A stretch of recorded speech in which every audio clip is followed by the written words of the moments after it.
Joe, this is it. We're about to drive off into the sunset. I know, this is amazing. I can't believe it's come to an end already. It's meant so much, and I've had so much fun chatting Heated Rivalry with a bunch of people who are just as dependent on a fictional relationship as me. It's really been so nice.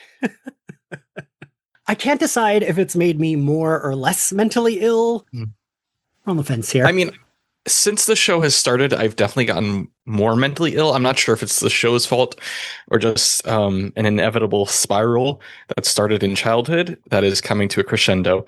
So I'm not really sure, but I think if anything, I'm grateful. I'm grateful for the mental illness it has given me, or maybe even fended off. I don't know. God, I rewatched 5 and 6 today, and Oh gosh, yeah. Still fucking makes me cry every fucking time. But yeah, I was feeling a little like, oh, Joe and I are done. This was nice. I had fun doing it this. is nice. I'm sad that we're done. I'm sad that we're done. But I am very grateful for the friends we made along the way. And I am very grateful to you in general, genuinely, that I was given this opportunity to come on here and have access to your incredible audience and all your incredible friends who've come on the show. And I'm so grateful to you in allowing me to have that airtime with you, because this was fun and it was sweet. And, I really do appreciate it. It means I know it's not something I take lightly. So I'm grateful to you, and I'm grateful to your audience. Thank you all for allowing me to be here and being so kind. Everyone's been so friendly for the most part. So yeah. Joe, that's guys. like actually really sincere and nice. I'm a very sincere and nice person. People say that all the time about me. Right. Constantly. And I gotta say, I knew you and I would have a good dynamic. That's why I picked you. That's why I asked you, because I feel like we always did, even when it was like just us chatting. And I think we did. I think we did a good job. I even had 2 straight women last week ask me if we were sleeping together. And I was like, it's not just gays being thirsty. Really? Yes. Oh, okay. Period. So we did a good job. We did a great job. And you took it like a champ. Like, really, this was a great experience for both of us. Yeah, no, thank you for doing this. I really do. Of course. You've been great. You had a million other things going on. I do. Much like you, I'm very busy on the internet, even though I make no money doing it. If anything, I lose money being Joe Organa on the internet. But I'm very passionate about it, and I love it. I love my Twitch stream. I love my handful of viewers. I'm very grateful to them. I love doing all the different podcasts and YouTube shows and all that kind of stuff that I do. I'm just grateful for you putting up with me and all my silly little jokes and all my little horny little things that are inappropriate for the internet. And yeah, that's it. Is your arm even leaning on anything? No. Also, can I tell you, we're at the end here, so who cares? Though I can't remember what episode you said this in, but the same episode you told me you're too emotional, my ex-boyfriend had told me it the day before, and I was like, it like set off like flames in the back of my head. I don't remember which episode you said that in. Me? I made you angry? Oh, that's funny. I love that. Well, because my ex-boyfriend had just said it to me, and I was like, listen, one more stupid top tells me I'm too emotional, I'm gonna murder them all. I'm nothing if not insensitive. I'm a very insensitive person, and I've gotten this from the majority of my adult life. But I think it's being raised in like an Italian immigrant family. It's very harsh. Like the way I grew up was very harsh. It was kind of like the jokes were always at your expense. So you can't really afford to get like super emotional. And I think that there's a lot of reasons why I have trouble gauging whether someone's going to be upset about something, because I never take anything super seriously. So I will say things, and I never say them out of malice. They're always out of love. Oh, no, I know that. You're like, Ian, I'm just hate criming you because I learned it in school. Yes, exactly. No. I do tend to be insensitive, and that's something I try to work on, but it's also something I don't get much practice with because I do socially isolate myself. I spend most of my time with cats. Did you see the Connor Story SNL promo? I'm so excited. And I heard that he is going to be crab walking naked across the stage. So I'm really excited for that part. Yeah, And no, saying both he's of our names. yes, yes. He's going to be bouncing up and down and saying, thank you, thank you, thank you. Slayerfest 98. Thank you, Slayerfest 98. So that's going to be great. I'm excited. No, he's an amazing actor. I can't wait to see what he does with like a comedic role because I've only ever seen him in Heated Rivalry, which is a dramatic role. So, and he's incredible. So we'll see how he does with comedy. I'm sure he'll be amazing. I'm looking forward to seeing him on SNL. He's going to be great. All right, now we have gone over and we need to let everybody in because they've been waiting for 5 minutes. Okay, yes. Sorry. No, it's okay.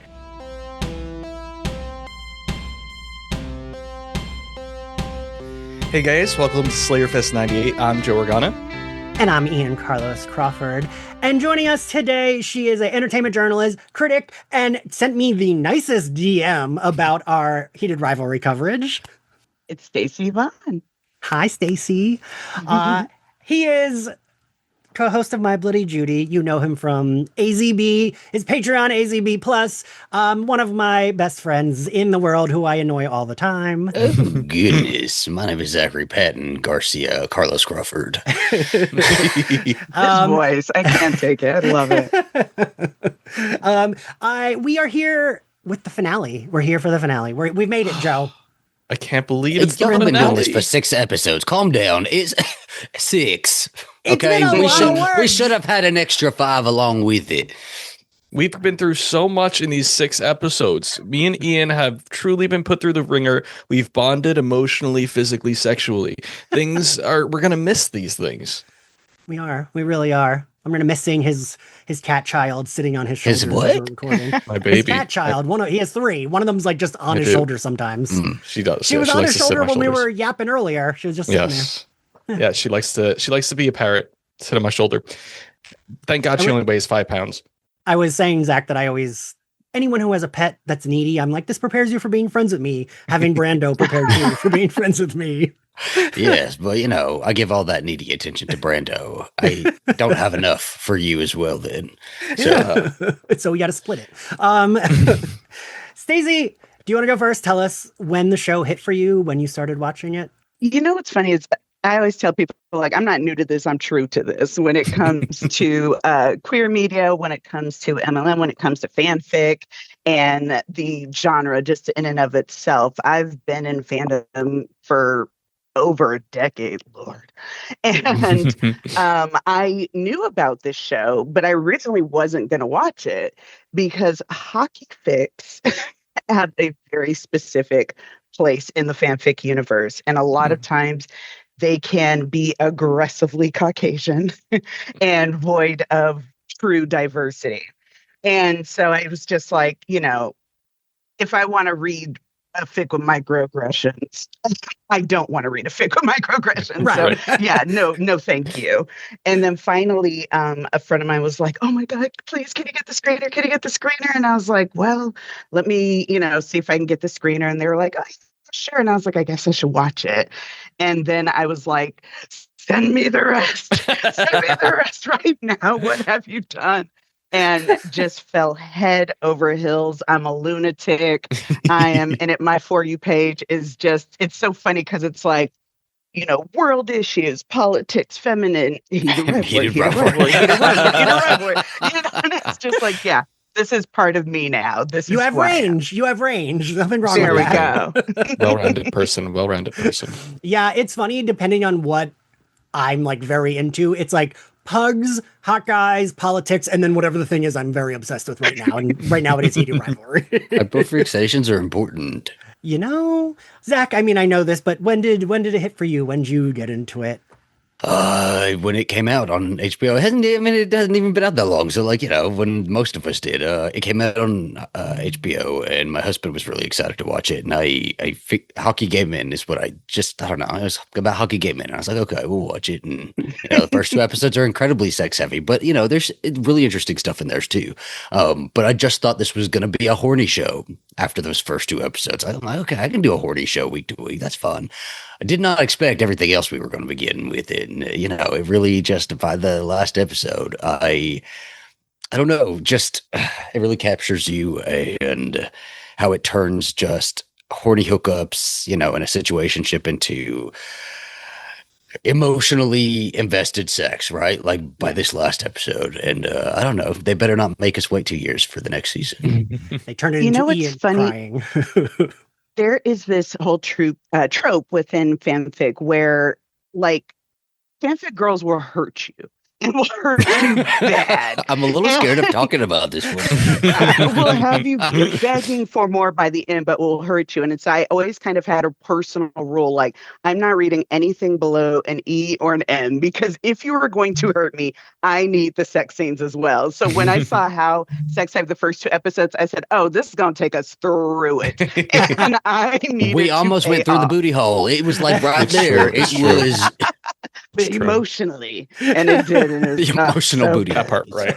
There we go.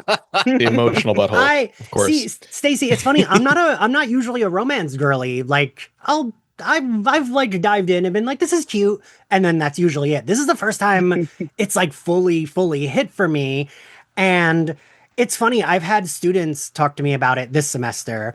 But my one gay student who I now have had both semesters, he's Asian, and we were talking. I asked him, I was like, I haven't heard you bring it up, but a lot of the girls have. And he was like, isn't that like a show mostly like aimed at straight women? I was like, no. People will say that, but I promise it's not. Like, it's not.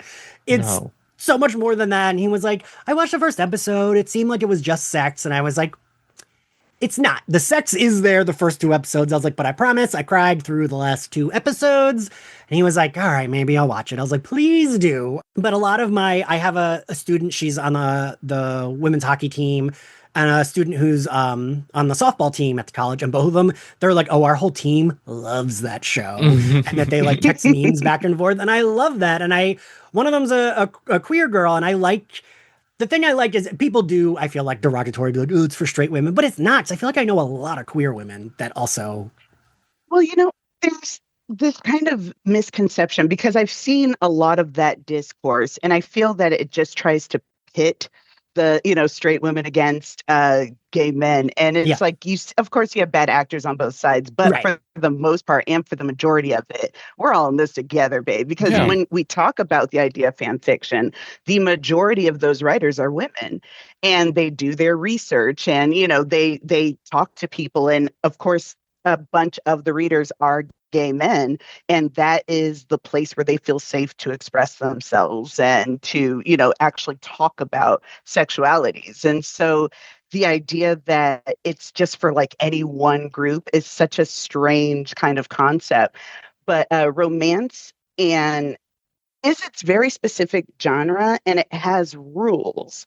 And so we'll probably talk about it a little more during it, but of course, I've always been hearing people be like, oh my God, I thought someone was going to die. I thought Kip's dad was going to die. And I thought there was going to be a car crash at the end. And I was like, we are so traumatized. Yes, I do think that was me. I was waiting on it. I was waiting on something. Right. There's a trope within fan fiction where it's like you have happily ever after, even if it's just happily ever after for now, you are going to have a rounded ending. But even knowing that, me, myself, and I was like, the rewatchability on the show is so fantastic, because the first time you watch it, you are tensed up. Yes. Like, what's going to happen? What's going to ruin this? What's going to go wrong? And then the second time you watch it, you're like, okay, nothing goes wrong. Now I can that enjoy is so it. true too. As I did this rewatch on this episode, I like all of that sort of when's the fire coming down expectation was gone. And I just felt like, I don't know, I almost felt like, the warm summer sun on my skin as I was watching it. You're absolutely correct in that. Yeah. I was able to like pay attention to more littler details. Like somewhere in my notes, I'll get there when I get there. But I remember being like, I did not remember this from the last 2 times I watched this. And it's because I was able to just be like, well, I know this is happy, so it's okay. We can settle down. Yeah. Gay panic can cease for, this episode. This episode is, I think it's a really nice finale that's a little bit of an epilogue as well. And I don't mean that in a derogatory way. It's just like, it is a nice ending, but it's almost like we've already gone over the hump of the big thing was they will never be able to like be together. But now it's like, once he said he was going to the cottage, we knew what that meant for them, right? Right. And so I kind of like that we get to end with like seeing them be happy. And we do get the thing with his dad, which is anyone can put themselves in that shoes to be like, God, no one, even if your Yeah. dad is accepting, you don't want your dad like Yeah, of course. walking in, right? And like I just Ilya's hands just all over the booty. All over the booty. Oh my gosh, he had a Squeezing the handful. booty. I mean, if you walked in and saw Ilya's nearly naked booty, would you have the same reaction? Probably. I'd be flustered, right? Might crash the car on the way home. So this episode not only is an epilogue for them, but it's a little epilogue for Scott Hunter too. We open on his acceptance speech, and I was thinking about one of the captions from our last recording, Joe, of you saying like the whole thing with Scott was he wasn't performing as well, and he performed Yes. better. He performed better when he was getting the pussy on the reg, Yes. which I stand by, and I think it had a lot more to do with him self-accepting Yes. and all of that. Like his game, which I think would probably be very true of any professional athlete. Like if you're in your mind, if you're not feeling comfortable in yourself and in your home life, it's going to show on the ice. And Scott Hunter is also older, so he's coming to the end of his career and he's feeling that pressure as well. So for him to finally accept himself and be open about that, and for that to be the reason he's able to, cinch that win at the end, or vice. Or I don't know if I think it has a lot to do with it, and obviously they played on that theme a lot during the show. So it was great. It's a beautiful metaphor. It really is. Well, Do and you even think that Scott is going to retire? That's what it feels like to me. That's what it feels like they're setting up, especially with the banter of the hosts, or what are they? The announcers, Man in the crease. right. Man, the men in their creases, right? It does sort of feel like that's what they're kind of alluding to. That's what they're setting up, and it would be a really beautiful way for Scott to go out. Like he won the Stanley Cup after all these years, and he also made this big movement at the end, accepting the cup and also accepting who he is and showing that to the world. I think that would be a beautiful way to end. And if I were him, I'd be like, okay, I climaxed. I'm ready to go. Let's clean up and move on. Well, and I think Francois Arnaud does a really good job in this scene. He's still clearly Scott, but it's lighter. Scott is lighter. Yeah. Scott, he's able to be a little bit more breezier with the way he talks. It feels like he feels lighter to himself. Feels like he feels more comfortable in his skin. Yes. And that shows in just the way he gives this speech. And I think it's so sweet that we then cut to, and I like that it's their only scene, but it's so sweet that we see that whole fucking friend group in that bar watching this. That's community, right? Like that is a community, and it's so nice to see. He has that friend's support boyfriend. system. They're all watching their friend's Yeah. boyfriend, and that's like Yeah. a special little That's feeling. really You know, it's like a warm sort of thing in there. I do wonder about the retirement thing, though. Like, if we're going to see any of that next time, because there has to be expectation now, right? Like, Scott Hunter has come out, and we know that there are going to be homophobic hockey fans. So if Scott Hunter Yes. did stay in, he knows what's coming with that, right?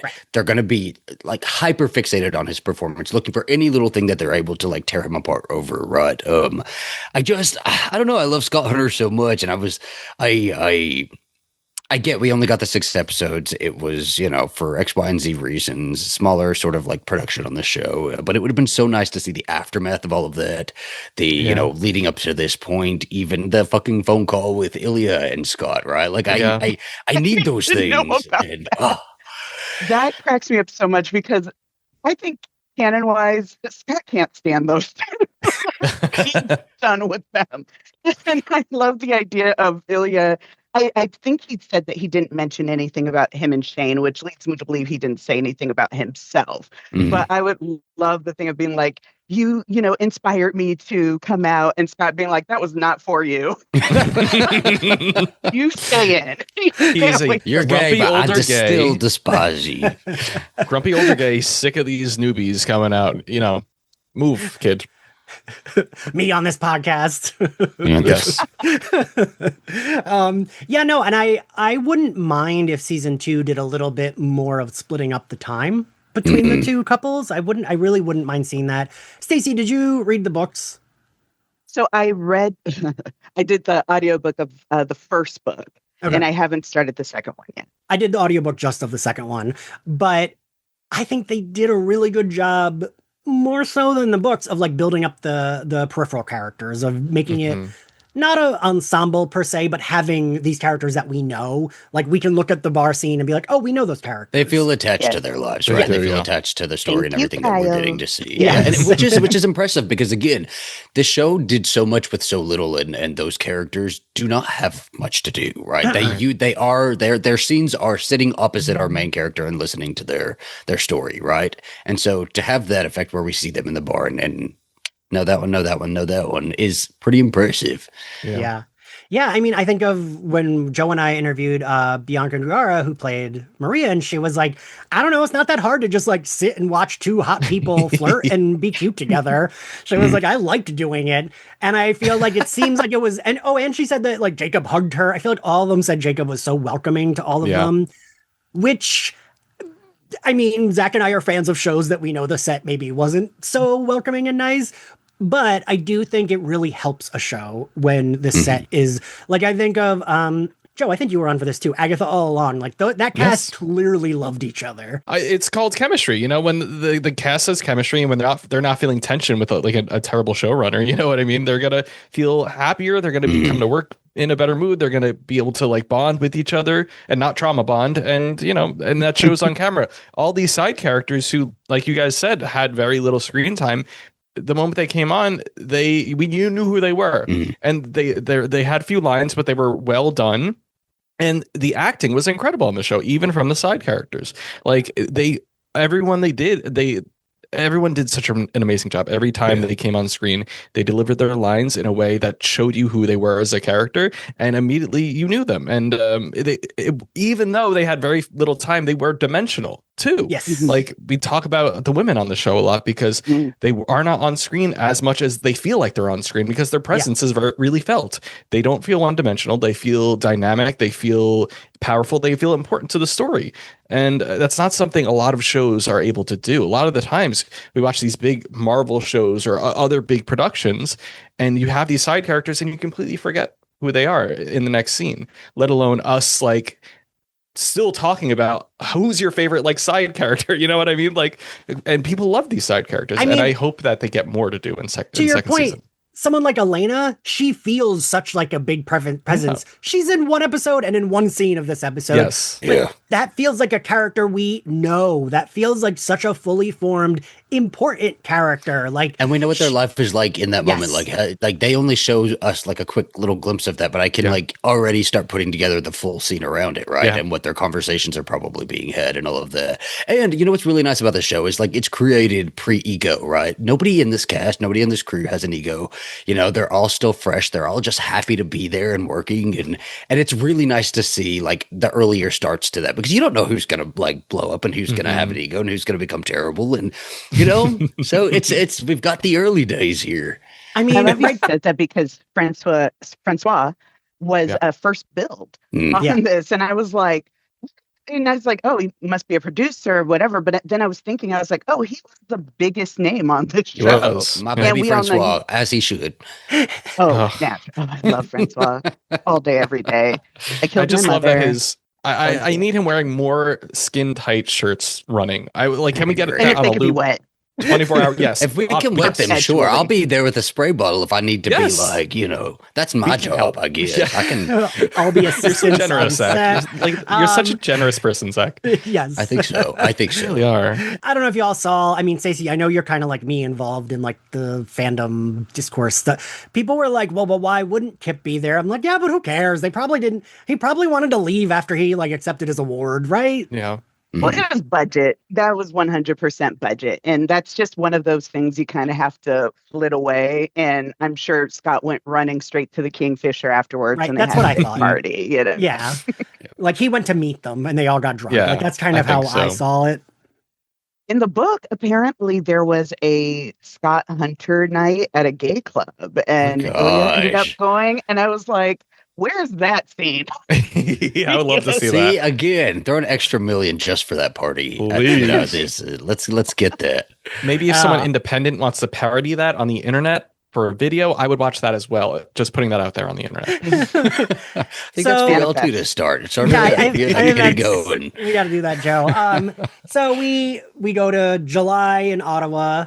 we're going to the cottage. I Mhm. know we all just mentioned this with the characters, but like the expedited storytelling done well is so impressive, right? Like Mhm. we don't need the steps of getting there. I don't need like them talking about their travel. He's there. That's all we fucking need. Okay, Great. that's you. I Yes. do. I need all of it. Well, there's a scene later that we'll talk about, and I was like, Ilya, no one knows you're here. Mhm. So maybe we don't go down that. The dialogue of like, is this a Jeep? No, it's British, practical. Okay. Just love them. Shane Really carries cute. his Very, yeah. bags. The best thing in that was Ilya being like, or Shane being like, did anyone see you? And he's like, oh, not that I noticed. And I said, sir, you look like Russian mafia. Everyone saw you. It's like you both look suspicious. Yeah. Right? Suspicious, like you look fantastic. Yes. Like, sir, Ilya came in, he was in that little reflection with his little Ray-Bans, like looking Right. off into the middle The distance. hottest man at the goddamn airport. Like, No one, no one's ever hornier than they are at an international airport. I'm sorry, it's just the truth. He was oiled up. He had a little thong on. I saw it, and he was walking around in those sunglasses. So I'm pretty sure he was noticed. and there's always somebody that notices. I feel like there's always gonna be. I notice always. That's me. Absolutely.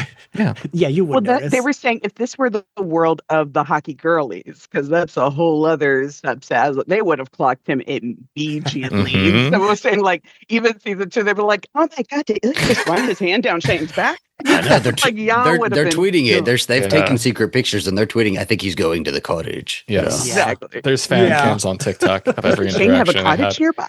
Yeah. Shane does have a cottage nearby, 2 hours away. Hmm. And I am always curious, like the world of pop culture in the world of shows that I'm watching. Like, because y'all are right. Like, people would have been like, oh, We got like, a little keep it bit of that secret. too, so we know that the news is buzzing around all of these people. So Mhm. And I think I've said this in a couple episodes, but so I live 20 minutes outside of Philly, and when I worked at the Barnes and Noble here, I worked there for a long time. There were always Philly sports people that came in, and I never knew who the fuck they were. Yeah. I'd have a coworker be like, "Did you just ring up blah blah blah?" And I'd be like, "I don't know who that is."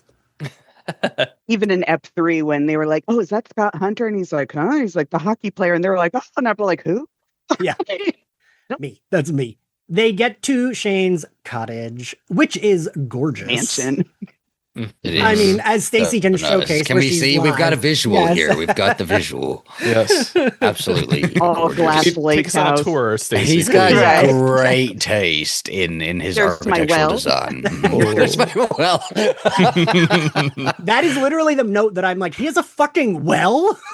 Of course he is a well. Yeah, course. that kind Of of course. location would be off of a well. Yeah, it's Really? ironic. There's My not going to be city grandparents have water. like a location like that, and they're on a well. Yeah, a well system.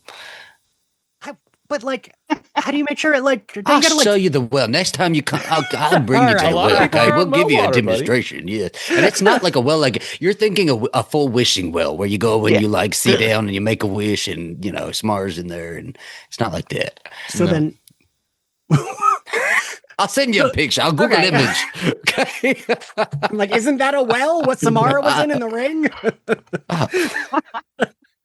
That's my like like a reference. for a pre well. sort of like updated version, but I'm You just have- assuming That's the well you Shane don't does not wanna have a do. wishing well in the backyard. Okay, You because have I'm to like, forgive Ian. There's not too many wells in New Jersey. It's the truth.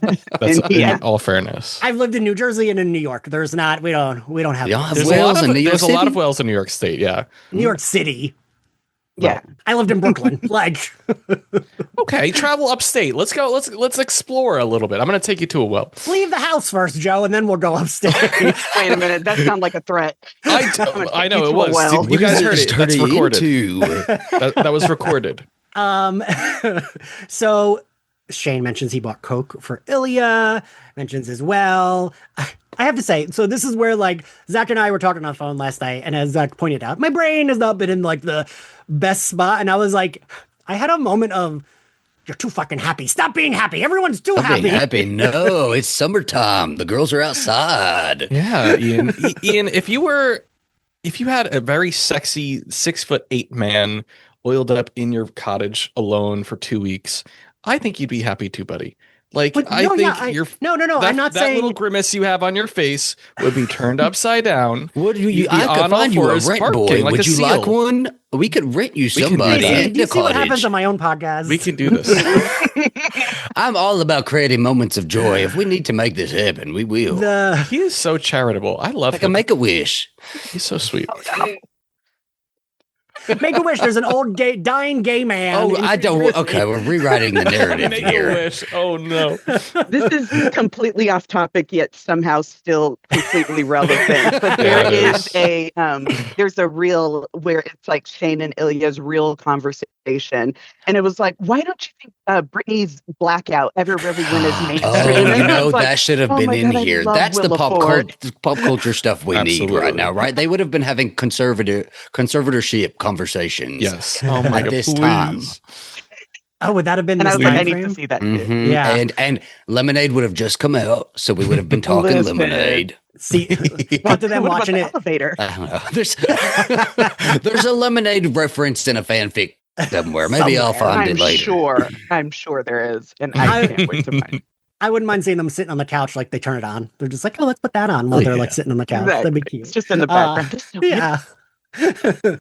One Stacey, thing I great, loved yes. about the scene as they're going in, we get the little "in case you're thirsty," and Ilya's like, "I'll drink from your mouth, thank you very much." And it's all this one shot, and they turn the corner and they bump into that lamp. And at first, you're like, "Oh, this is like a little cute thing to put in there," but I am pretty sure that that was improvised, or that happened by accident, and then they just kept running. Because in a scene later, when they are playing the video games, they kind of go past the lamp and it's still like rumpled. So they're like, we can't afford any more lamps. Can't fix So that it's all lamp. That lamp BB. stays as Yes. is. We're at the I final absolutely love stretch. We have no extra budget. It's The called lamp continuity. Continuity. Yeah. So Shane, Zach, I don't know if I've mentioned this to you before. In my rewatch for the podcast, Shane has reminded me a lot of me, but also of your husband. Like, I feel like Shane is like me and your husband mushed together into one like neurotic hockey boy. Because there's things I do that I'm like, oh, that reminds me of Alistair. But then there's things where I'm like, that reminds me of me. And like the way he is trying to talk to Ilya when Ilya's like, I am just horny. I just want us to fuck. And he's like, well, how about we do this? How about we do this? I was like, that's I don't me. know. I think I'm more of the talker, so I would say Alistair would probably be the Ilya in that That's situation. me. That's Yeah. me. But like, there's other times when he reminds me of your husband.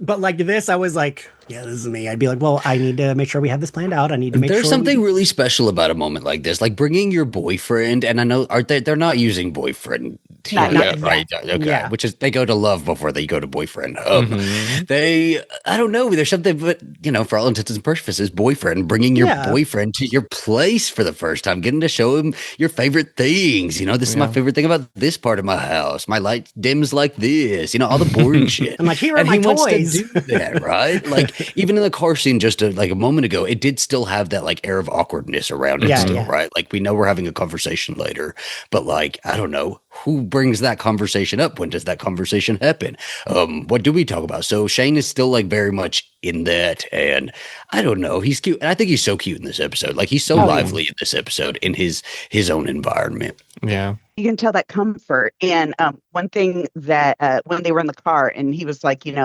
I'm eager to relax with you. And then he was like, yes, but also terrified too. Mhm. And just having that bit of vulnerability Mhm. just really kind of opens the door to what's possible. So I thought it was so cute. Because, right, I mean, Jacob Tierney has talked a lot about, yeah, no shit, it's not as realistic as because it's fantasy, it's romance. Because they're right, there is that like, oh, now it's not just sexy, now it's like we're spending real people time together. Mhm. And that could be like, wow, I hate this. Like, you never know, right? Once you start spending those moments together, it does change the dynamic a little bit. And yes, this is romance. We're getting a happy ending. I'm glad we do. But in real life, that is like blown up in my face so many times where it's like, you never know. And I remember that. Like I remember the first weekend I spent with my husband, like just spending time together in a space, and we were going to wake up and we were going to have our meals together and we were going to sit together, and like all those moments are spent together, and you really see how somebody kind of like interacts in the world. And I don't know. Like this is like a more like sort of closed off area because there's going to be levels to this. They're closed off right now. They're in a private situation, but then next season, hopefully they'll be out in the world together. Really, then hopefully one of them is not wearing sunglasses and a hat and speeding out of an art gallery. Like. Well, not only is it like your first time together, but this will be the first of at least 2 times I quote Liz Lemon. I think of her when she's like, I have to stay, like her and her boyfriend are going somewhere. I don't remember which episode. And she's like, and I also have to deal with an away bathroom situation. That is what stresses me out. Like, did he say how many bathrooms he has in this? I don't know if There should be at least one is 2. en suite. I'm sure there is. One is en suite. Yeah. The rest are downstairs. Yes. I think they'll be okay. There was something in that scene as well. When they were laying on each other, of course, Ilya puts his hand kind of in Shane's pants and keeps it there like the entire scene. And in the first episode, when they get together, everyone talks about like, oh my God, Ilya's thumb is in Shane's mouth. But Shane's hand is very much down Ilya's pants. Yeah. An entire scene. And I just loved like these little parallels of showing what it was like when things were nervous and, new and crazy. And now what it's like when the feelings have been kind of exposed and you're really starting this kind of new journey thing. I just love the little parallels that they have throughout the episode. Yeah, and they're just familiar with each other now. And Stacey, I'm sure you have too. I've read so many interviews with Jacob Tierney where all of that was on purpose. Like there's not anything that's like a by accident parallel or a by accident callback. It's all very on purpose. And for me, that's like such a note of like a good filmmaker. Like he's paying attention to these minor details and also paying attention to them on such a low budget too, where like maybe you need to like, we don't have time to think about that, but he wanted to put the time into it. And I don't know, that makes me appreciate it so Listen, much I went on Ashley's podcast, the editor of this, and she does these long ass episodes, right? But she has so many fine details that I just like figured they were pulling furniture from fucking TJ Maxx to fit the budget, right? But apparently everything is so finely placed and specific that and all reference what's going on and the story and the journey that we're on. I was blown away, and so I just don't even have it in my brain to sit and watch an episode and like what am I even fucking looking for? But I know shit here is representative of something in some way, and it is like an incredibly intentional show, and I'm very, very impressed by that. And that's why this show has such great rewatchability, because every time you rewatch it, you're seeing something new, you're paying attention to a new detail, you're understanding the layers of what's going on a little bit more. And that's why I have watched it 789,000 times. Like truly, like it's a part of my soul now. Like I'm deeply. I did a mentally ill. reheat last week. I'm doing another one Saturday. We've been a whole reheat. group I of love people that. together. Yep. And then of course I watch like every reaction. I love it. Love that you call it Heated reheat. Rivalry. Yeah, I do love that. My friend Erin, who like we've known each other since we were like teenagers. We had been texting like crazy, more than we had been texting in a long time because we both got into Heated Rivalry. And she is a romance girly, but she hadn't read those books, so she was like, I want to watch a show without reading them, and then I'll read them after. She just had her 40th, and she was like, how corny it would be if I just like had you come over and told everyone else, you're watching Heated Rivalry with me and Ian all day. That's what we're doing for my birthay. And I was like, I would be down. Sounds amazing. A surprise reheating rivalry. She was like, I don't know that anyone else watched it, but like they would like it or they would have to leave. And I was like, yeah. Shane shows him around. He shows him one of the bedrooms. And I am so charmed by, you can't treat the staff like this. I know how the staff likes to be treated. After all these years. Yeah. So sweet. And I mean, he does. I love that. That was so cute to see, like, sort of Shane open up like that, like, and be playful and like sexy in that way. Because I don't think we got too much of that in previous episodes. So it was like really cool to see that, really hot and sexy, something awoken inside of me. There's something in his house about him being in his home base is like has truly opened him up, and Makes that's him feel comfortable. Honestly, because later on when he's fucking grilling, I don't know. That's what did it for me. Is like seeing Shane grill. That was like, I don't know. Loins were fluttering. Love a man with meat. Love a man with meat. I will say, He cooks all these burgers because that is. This is so hot. A man who grills is one of the hottest things that I could ever lay my eyes on. I love the idea that he didn't think to cut it in half. That's the funniest fucking thing. You just Not cut it only to that, Netflix. he dresses them. Like puts them on once. And then he has, and of course, total Shane thing of having those containers where you take the actual container and then empty it into another Yeah. container. Yeah. And then the little wooden thing that has the lettuce and the tomatoes and the and I'm just like, Shane, I adore you, Presentation. but you were doing the most.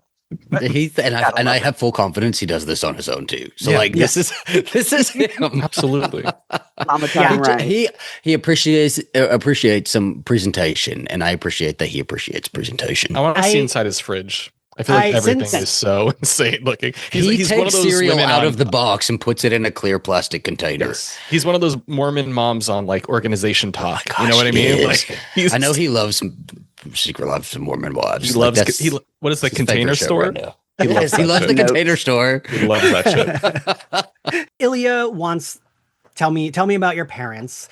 And I do like that he says, I know your mother is Japanese or something. It's where you get your looks. Your father is boring. Must be where you get your boring from. That was so good. It is. I So love that. good.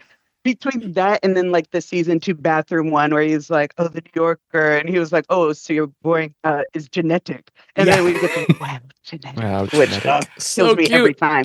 But yeah, he's like, oh, you're boring. That's where you get your boring from. It is my favorite joke that he makes too, by the way. Me too. It's It's the boring good. joke. Every time he calls also him boring, like I love it. the next bit of like, no, he played for McGill. And he went, whoa, McGill? What the fuck is McGill? It's just like, what the fuck is my goal?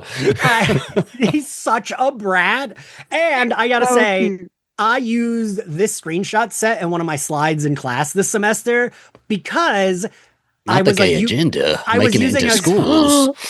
I didn't even think about it, but I was like, huh, Ian. I thought I didn't know what McGill was, but I use a like McGill source for one of the like things I have in my lesson plan. And I just like, I knew it was a college. I just like, but I never paid attention to what college. Just a lot of material just is like, we have it, we can look at it. I didn't like seek it out myself. So as I'm doing my slides, I was like, oh my God, I have to include this. So I just like blurred fuck. And then I put it up and I looked to see, and I was like, oop, I see who's smiling and who knows what this is from. The other kids, it was just like blank. I have no idea what this is. It's sports. It's a hockey show. Yeah, yeah. That's right. It's very right. heterosexual. I was very proud of myself being able to incorporate it into my slides this semester. Proud of you. Right, thanks. Ilya does, and so the thing with Ilya that I think he's really good at is he is a brat. He can be a little bit like shitty, but he knows when to chill. Like he's Yeah. very good at that, and I like that he asks him like, "Oh, do you think your parents would not be okay?" Like Ilya isn't joking. He's not being brat. He's just like, "Oh, is Having that a why?" real conversation here, right? Mhm. Like this is I think this might even be my favorite scene like of the episode. And like there's a lot of great like plot moving forward stuff that's happening later. But like this, I love these like simple moments. I love things like this. And this is one of those like well-crafted scenes where they're having discussion over a meal. Like that feels very real. The Yeah. burgers, when I see them, they look, I can like taste them in my mouth. Mhm. The fucking way the outside probably feels in that moment, right? Yeah. Like I can feel it on my skin. It's all put together in such like a realistic way that I can really envision myself there. And Yeah. I don't know, like this is an episode full of just them sitting around, laying around, eating, having conversations, and like getting to know each other. Finally, you know, on episode 6, you know, I love that shit. And that I feel You like know, you and I there- talked about that. Oh, sorry. You and I talk about that all the time, Zach, right? Like when we're talking about horror movies, we're talking about Buffy, we're like, we like those scenes of like, even if it's just friends, just like sitting around, like being friends. And this is such a nice, quiet. Because you also like question like in shows in shows and movies and like, you know, when you know this group of best friends like learns information about each other, because so much of that happens off screen, right? Like you Mhm. never see this. You never see like we would just, and especially in a show that passes so much time, like you wouldn't expect to be getting scenes of them sharing information like Yeah. this. So But it's so unexpected and important. it works. Yeah, It's it so is. important too, because like this has been a buildup. We've been Yeah. building up to this. Like it seems like such a simple thing that people do right away, getting to know each other, right? But like that's not how they got to know each other in the beginning. They got to know each other, you know, physically, sexually, Yeah. before they really got to know each other as people. And like the little pieces that they did know about each other, it built on to their relationship and how much they were afraid of the fact that they liked each other, right? Mhm. And then now they're finally doing that heavy lifting of getting to really know who they are as people and their dynamic, and it's that's why this episode feels like, even though it's the finale, it's not the climax, right? We were talking about that earlier. The climax was the big action of episode 5. This is the aftermath of that, and which is why it's so satisfying to me, at least, because you're not. I hate when a show ends on like a climax like that, because you want to see what happens after, right? Especially if we didn't know we were going to get a second season. So if they had ended there, we would have never, felt satisfied. So to end on this, where we have this heartwarming, emotional connection that we've been wanting so long for these two people, it was so important. It was necessary. This was an episode that would have been made into a 20-second montage and anything else, right? Right. And thank God it wasn't. Yeah. Well, this also sets up the beginning of understanding stakes. And so when we talk about Ilya, his father was police, his brother was police. Yes. He had legitimate life endangering things that wrapped around his sexuality, his performance, and just him in general. And so we get to the cottage, and Ilya doesn't really have someone that he needs to come out to or needs to kind of confide in that way. But Shane, for him, his stakes are almost, pretty much the same, but his stakes are based internally. Yes. And it's about, lying to his parents, and are they going to forgive him for that? It's almost not even about him being gay, and more about the fact that he has just kind of hidden it all this time. Yeah. And so when we see him kind of pull away from Ilya, there's this little recognition on Ilya's face, like, all right, we're going to have to, go slow with this. And, it's not going to be automatic. We cut to nighttime, and this is fucking me. When he's like, so we just sit here and look at it with a fire. I had a friend who had a fire pit in their backyard, and I'd be like, what are we doing? We're just looking at the fire. No, see, in my notes, I love this. Is fantastic. This is wonderful shit. I love to sit and just look at a fire. Me too. I have a fire pit. This is the perfect knot. I love it. Well, it's so funny because it's one of those things that does seem mundane, but then when you start looking at fire and you start contemplating about fire and about you sit and you get real deep into thought like that. Yes. Yeah, there comes this time where all of a sudden it flips and it just becomes very poignant and beautiful, which is what we see. But then also knowing that as much as Ilya calls Shane boring, Ilya loves boring. Yeah. He loves it. He craves it in a way. And so for him to be able to have this space that isn't filled with him needing to do something, and it can just be an area for him to kind of come out and talk about what he's been wanting to talk about but really hasn't had the occasion. This is perfect for him. I'm sure he's a fire guy 100% now. Yeah, he's gonna be. Yeah. We get Rose texting him, and I do kind of like Ilya being a little jealous. And they have a conversation where it didn't even occur to me. I mean, this is a rewatch, but it didn't occur to me that Ilya wouldn't have known that the sex didn't quite work out. And that tracks for Shane. And for me, that's where Shane reminds me more of your husband, Zach, where he would be very polite and oh, I'm not going to talk about that with her. Didn't work out, but that's all I would be like, well, this is what we did. And boy, was it embarrassing for me because... You and I both, my friend, overshares. I was so trifling with that too. He's like, Ilya, I'm gay. And then I was like, look, you literally left me with a belly full. Literally. Belly button full of DNA. Seriously,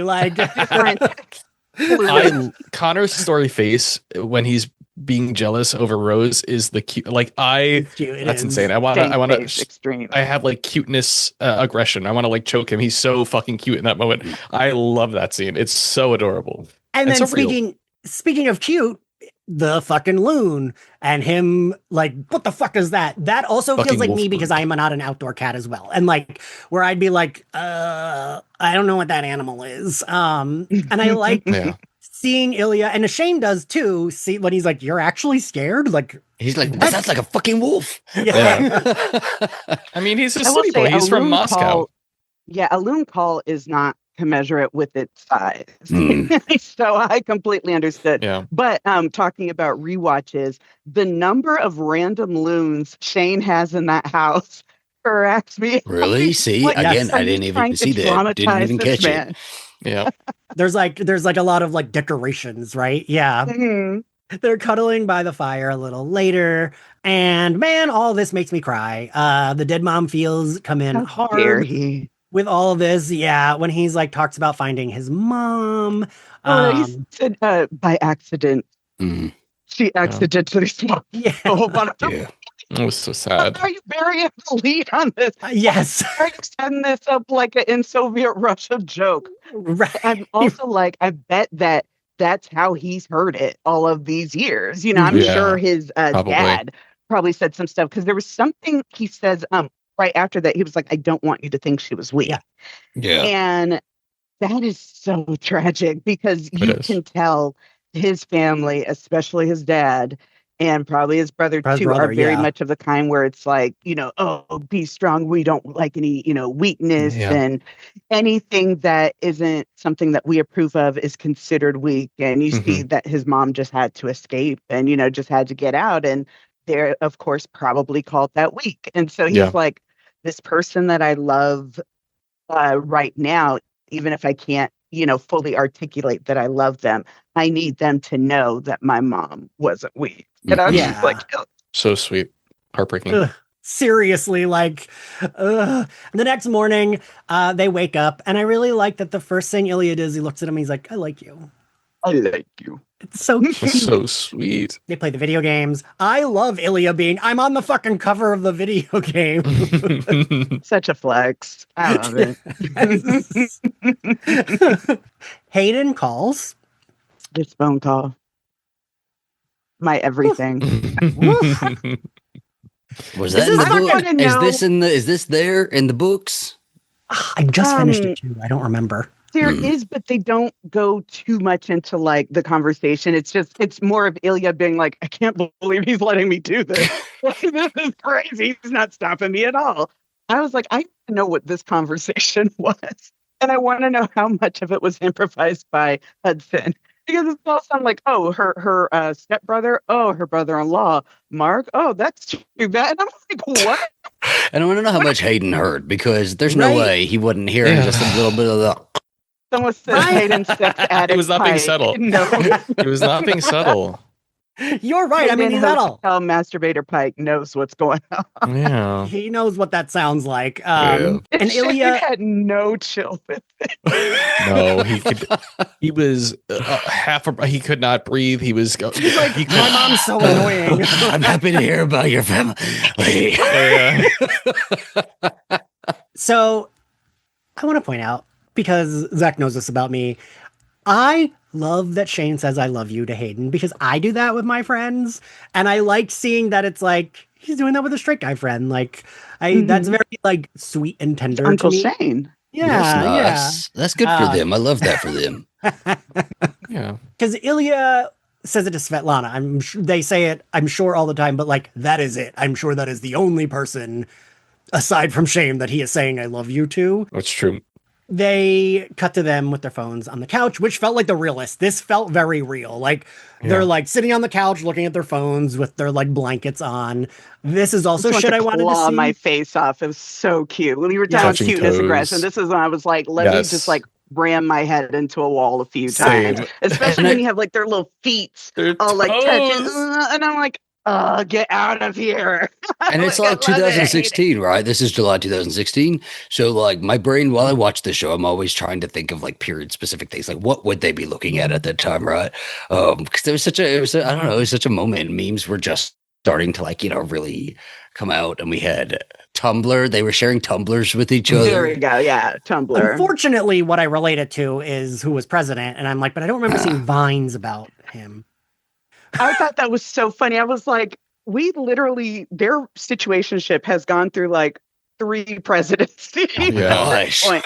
And I was like, I really don't want them to say anything about Trump. And they're No, like, and we're please. not. We should Like, be great. free of that in This this is a show, I sacred think. space. Yeah.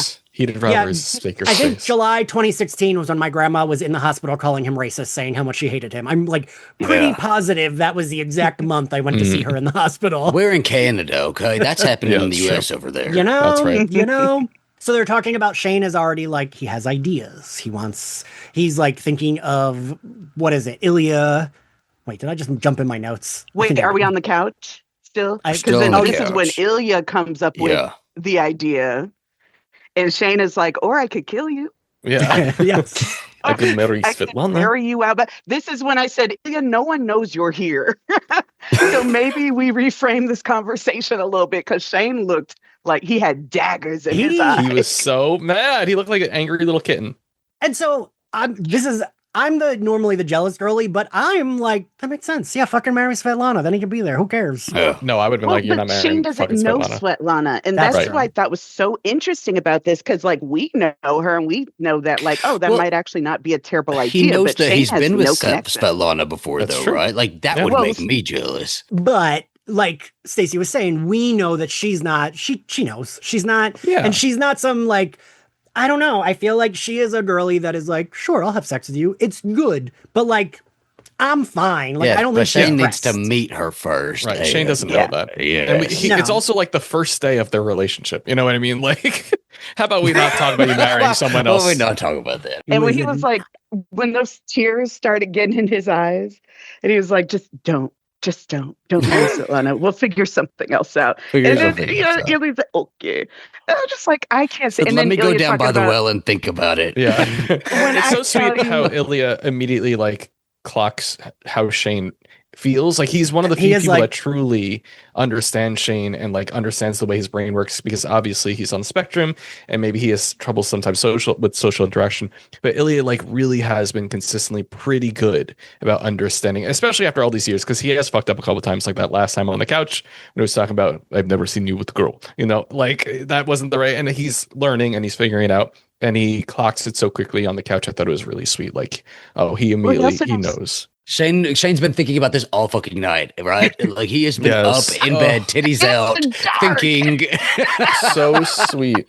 It is the realest I've ever seen a person be in a TV Yeah. show, right? Yeah. And so then what is it? Then he like wakes him up in the middle of the night. He's been thinking about all that. And then is that when he rolls over and says, I love you? Yes. Yes. Yeah, it is, because Ilya is Yeah. so taken aback that Shane stayed up all night trying to figure out a way to be together. And Ilya is the first person to say, I love you. Like, that is so well, real. he said, Like, do you think that far in advance? And then he kind of turns Yes, away and we about see the tears stream you, down. yeah. And then Shane is like, come back, you know, like, no, come Ugh. back to me. But he says it twice in Russian first. And Yeah. I thought it was such a weird choice not to like caption it, but I guess I kind of get it. But then he says, I love you to Shane, and Shane gives the best response ever. And it's so real and so Shane. And I live. Oh, holy shit is so good because we know there's no doubt in our minds that Shane is in love with this man, right? Like it's not Yeah. like, oh, he didn't. It's just like, oh, you sweet little boy. You're And just like, he's like, oh, and you said it first. I didn't Yeah. have to say it first. He's like, I win. yeah, literally. But I You know, also love Shane that would be Ilya- thinking, well, I am Yeah. going to be the one that has to say it first. Like, Ilya's not going to say it first. So, Yeah. what a surprise. Well, then Ilya kind of almost attempts to begin to retreat. You know, he's like, he oh, does. I mean, and then Shane thankfully comes in with like, I love you too. And then he's like, I love you so much. And then he says, does it kill you? Does it kill you Oh. too? Not And then anymore. Ilya be like, Not not anymore. Ugh, And sick. I was like, I I gotta hate run the a lap. gays. I Hate got The gay to writers people. outside. are sick. The writers of the show are sick. They need to be put in jail. Twisted. I'm sorry. So, Yes. this Dark is side. where Evil. I've mentioned it before. Unfortunately, I am part of the Heated Rivalry Facebook groups. They are unhinged You the to a Facebook next groups? Why? What'd you do level. that for? Because I join them if my podcast is covering, so I can I posted once, no, twice, and they barely got any traction. And I was like, I don't want anyone yelling at me. I'm afraid they'll get mad. I'm good. I don't need to post them. But there was someone that posted this really long post, and y'all are gonna be like, "This is crazy," You and then read you'll be it? like, "Ian, you're crazy," and it was like, Send I it don't to know. me.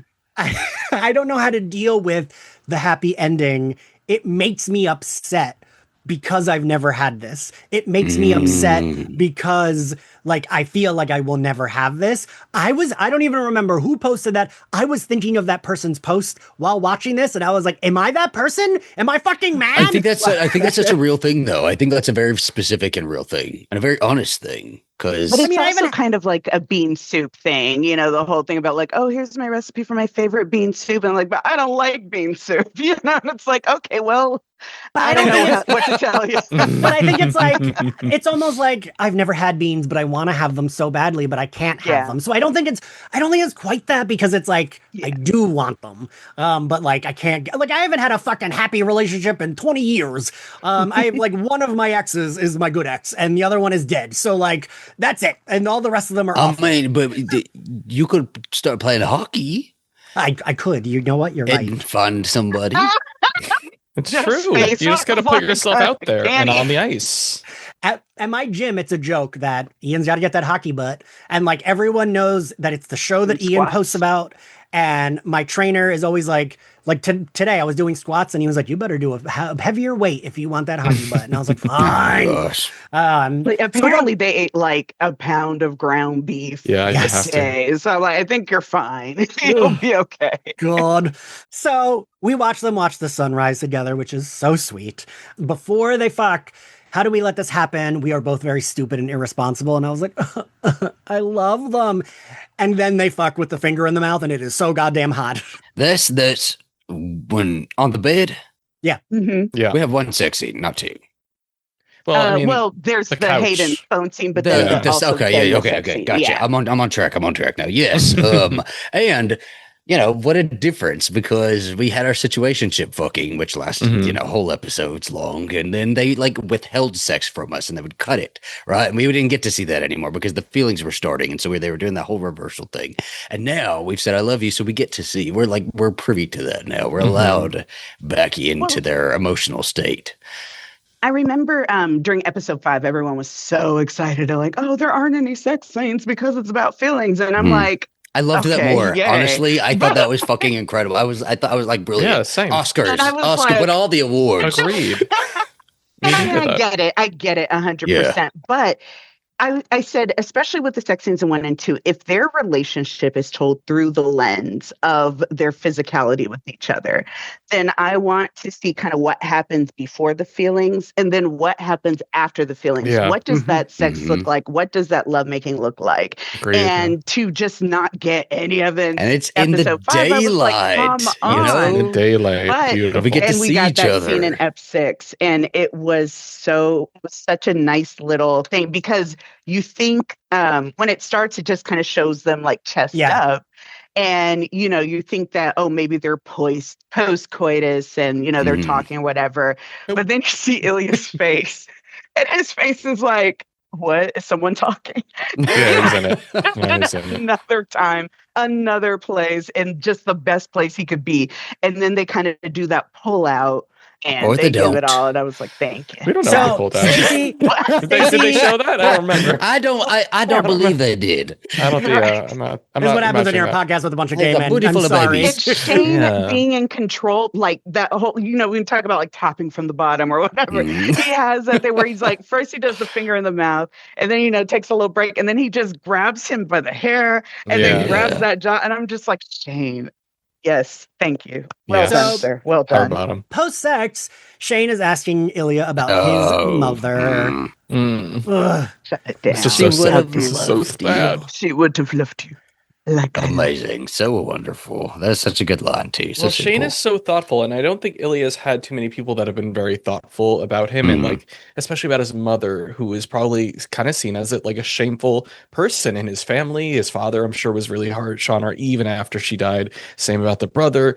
So for him to be so thoughtful and being like, oh, we should name whatever organization we create after your mother, and it should be about people who are struggling with mental health and suicide, and that's that has to be so powerful to Ilya and touch such an area of him that no one really ever touches. It's like that reminder that you listened to me. Yes. Oh, you listened. You listen and you care and you think about me, and that's what's more beautiful than that, But it's also someone that cares for him and wants. The only thing he wants from him is love. Is the standard kind of relationship things. He's not asking for $20,000 to go blow rail. He is 100% I want us to be together, and I think that that's what you want too. And then here's a PowerPoint of how we can do this. And I think Ilya was just overwhelmed, and I love that. And to bounce off of that, the plan had been, we've talked about the plan already. We talked about what that could look like, and what we could do, and have you trade, and you could be closer, and then we could start a charity, and that explains why we are in the same area so much.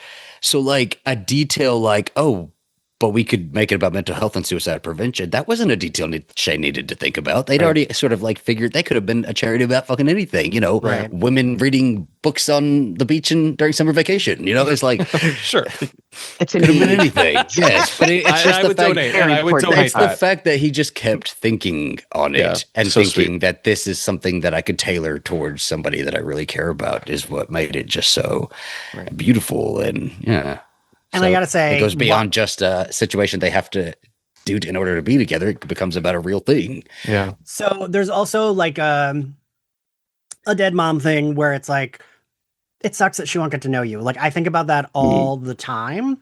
Like anything new that happens in my life, anyone new that I meet, like my mom and I would always talk about what my grandma would have liked.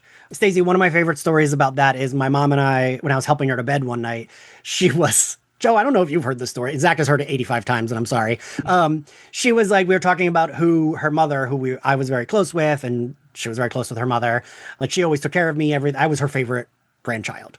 I could do no wrong in her eyes. When I was putting my mom to bed, and I don't know how it came up, but we talked about how my grandma would have liked AOC. She would have really liked the story of her going door to door.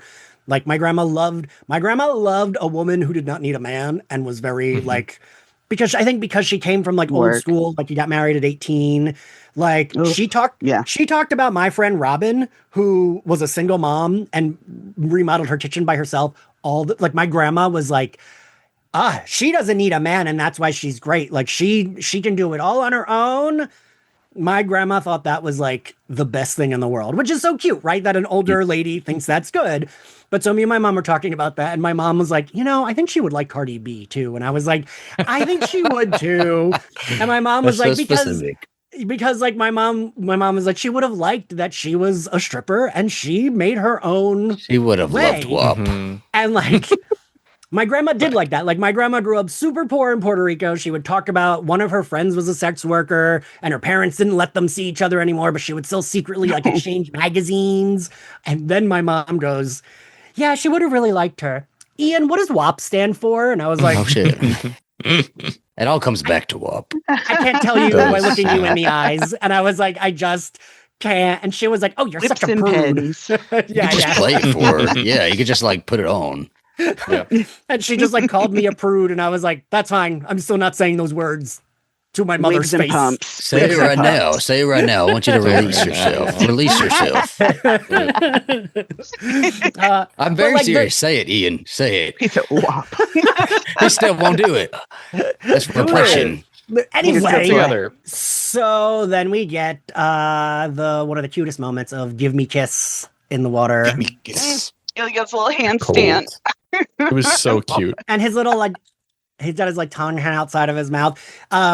Joe Organa's voice in my head said, I want to kill myself. That's like, I heard you saying that on the podcast and it came through my head when he said, give me kiss. I was like, it's so cute. It does make me want to kill myself. I understand. That's true. I feel it. I see them be happy and stuff. And I do think sometimes, well, I hate gay people. I thought that during episode 3. I'm like, I was at a. they don't deserve rights all of a sudden. I'm pissed off. Get out of here. They go inside and oop. Dad is in the fucking cabin, and it is so... No, wait. Because, yes, I was like, you're moving too fast, Ian. Now you're moving too fast. No, but I was going to say the framing of that scene was absolutely amazing. And again, you have this feel good thing, and then it's almost like a horror movie. All of a sudden, there's person is there. We're like, who is that? Are they Michael Myers. It was Michael Myers. Truly. I was like, oh my God, nightmare. My brain did go to like I was expecting the tragedy. Oh, he's gonna speed off and crash into a tree, and thinking, oh God, that would have been worse. I just thought it was the killer. It's just where we go. And we all saw Halloween Kills. We know Michael Myers don't like a gay couple, so it's true. Oh, Equal opportunity killer. That's right. He kills everyone. Yes. And then we get, so the dad zooms off. Hmm. Ilya is so Everything. good. Ilya is Yeah. so good. And I like the balance here of now Shane spends the rest of the episode kind of doing what Ilya had been doing. And Ilya, we see that he is really good at this. This goes back to the thing about stakes and the idea that Ilya knows that Shane is going to be okay. He just has to get Shane on the same page. Yeah. And someone much better than me made the observation that he never moves. He gets to that one place in the room, and it's Shane, the one who's kind of flitting around him. Yeah. Originally, during the filming, Jacob originally thought that maybe Hudson was going a little too big for the reaction. He was like, oh, we might have to redo this, and I don't know if it's going to play that well. But he said when we got back to the editor, she just loved it, and the way that she put it together was amazing, which, of course, is what we saw. But his little thing, because of course his line of oh, this is my nightmare, Ilya. He was like, well, maybe it's time that we wake up. And that was fantastic. But the one that got me the most was, he's holding him and kind of pulls him away. He's like, maybe you didn't even notice. I cackled because I was like, that is fantastic. But it gave Shane just enough breathing room to be like, okay, I can kind of quit spiraling and go to the next part. And like, as someone who does spiral often, like, I feel like most of my close friends, Zachary included, know that like when I am spiraling, you have to be like, hey, it'll be okay. Hey, we're good. Yeah. Like, I need someone to be calm. I cannot have the person be like, ooh, this is bad. Like, I will melt into a puddle if you tell me this is bad. Afterwards, you can tell me, yeah, that was bad. But like, in the moment, I need the person to just be like. But this is something I've had to learn, because I'm the type of person, when you tell me something, I will say, oh shit, that's bad. You're not going to survive this. There was a learning curve with Zachary and I. It took like 4 years. You want a hug? I think Stacey, you make a good point that Ilya just needed Shane to, like, Ilya knew that it was fine. And because, and you're right, because Shane does tell him earlier in the episode, no, it's not that my parents, it's not that they're homophobic. And Ilya is very, do you want me to go with you? Should we go? And I think he just handles it so perfectly. But then again, adds just enough to kind of take Shane a little off kilter, so he's not completely, because when he comes on the Boston shirt and his Shane is like, what are you doing? Like, that's not going to help. And he's like, what, they don't know I play for Boston? And it's just enough to be like, okay, I can do this. It just resets Shane every few steps. And I love that. Normalcy. And even in the car, he was like, maybe you should stay in the car. And I was like, sir, like, are you going to crack the window? Like, what are we doing here? Leave the keys. So, it gives Shane the ability to be like, I can. And it is interesting how you were talking before, how Shane is the one moving around and you've got Ilya really staying put. And so it's almost like Shane is floating away through the scene and finally anchors himself at the very end of that scene to Ilya when he gets down. And I don't know, it's just like, so beautifully intentional, A piece of art. It truly is a piece of art. Everything's so intentional. Oh, this episode is full with just gay art. Like, screenshot any of these and it's fucking amazing. I think that's why I get so annoyed when people are like, oh, it's not. Stop listening to people, Ian. Stop it. Yeah, what are you doing? Who are these idiots? Stacey, don't you honestly just encounter it because you're online? Oh yeah, and then I just scroll right on by. Exactly. When you post these episodes, are they in your comments about this? I gotta say, I have been very surprised. Usually they're only mad if we say something incorrect. Oh. That's typical of the internet. Joe, I think you and I misspoke about something 2 episodes ago, and someone was like, at this minute, you are wrong, and like gave a whole thing about why. And I was like, all right, fair enough, we're wrong. Yeah, I mean, and that's fine. But let's get back to the scene. Ilya turns into a rocket ship and, zooms off into space. So we get to the parents' house. And again, the Liz Lemon and me, when he's like, he's visiting and we're lovers? No, gross. Like, I just hear Liz Lemon being like, I only let that word was between meat and pizza. Like, that's all. Oh, I see. I saw more like Willow and Tara. Lovers. Gay type lovers. And you're just saying you don't receive a lot of, negative kind of feedback about this, but I'm a about to bring up something that Nope. might start it. I need to know each of your thoughts. Did David tell Yuna? No, No. I don't think so. Mm-mm. She seemed genuinely out of the loop. He 100% told her. You And think? this is I what- thought he did too. No, I read it as he did too. I was like, I will get into fights with. No, I'm just like, So I read wait, he didn't. So I will say that my parents, my ex and I went with my parents on vacation once. We were all a little drunk. My dad was driving us back to the place, and we were talking. I forget what we were talking about with me coming out. And my mom said, "No, we had no idea, right, David?" And my dad said, "No, I knew." And she was like, "You didn't tell me?" And he was like, "Yeah, I thought Ian was gay." And my mom was pissed that he did not tell her that he was pretty sure I was gay because she felt she was blindsided when I came out, which I don't know how she could possibly have been. I made clothes for my Barbies. But my dad was just like, "Yeah, I don't know. I didn't bring it up." And my dad is very much that guy. Like he doesn't need to think about it. Your dad said people be gay. Yeah. People do in fact be gay. Yeah. Yeah. But from the person that we have learned David is, Mhm. and the way that we know that Yuna is the pants, the skirt, the Right. belt, everything in that relationship, the idea that he saw that, went home, and then just sat there is crazy. Yeah, I don't think so. to I don't think me. so either. I don't think he Also- maybe had all the time in the world to That's what explain I was gonna enough say, of too. it, but I think he gave her the highlights enough to understand what was happening when they came through the door. I think I said the concession I will give is he might have been like, I was just at his house to get the charger and Ilya Rozanoff was there. I'm sure they're going to be by because, I love kind of crazy, but like, just let you know. So it's like, I'll give them that. And I think that, again, a lot of her shock was because of Ilya, but I was going back and forth with the girls. I was like, I love that this is the worst argument I've been in So so far. They do tea. They the sit dad down at the is table. so happy to bring out his Russian vodka for an actual Russian. Well, that's Ilya- after.